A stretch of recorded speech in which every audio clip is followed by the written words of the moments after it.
Do you have a limiting belief, or do you have a belief in limits? That's the question I want to pose today. It's so popular in the personal growth, spiritual coaching scene to frame people's inability to do sketchy tactics as a limiting belief. Yeah.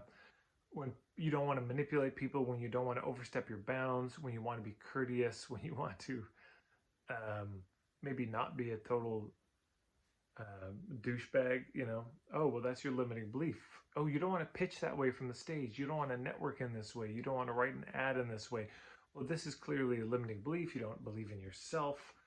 Um, you so I've got a coaching package for that can help you with the inner game that you need.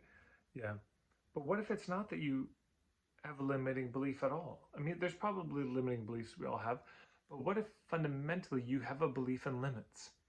You have a belief in people's boundaries. You have a belief in honoring people's dignity, and that there should be properly limits on what we can do in relationship to other people, and that does not include coercion and manipulation and preying upon people and lying to people in order to get what we want from them.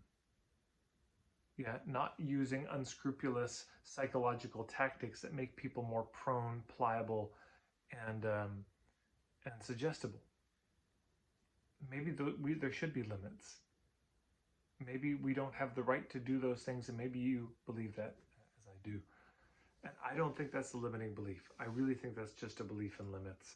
So that's my thought for the day. I'd love to hear your thoughts on that thought below.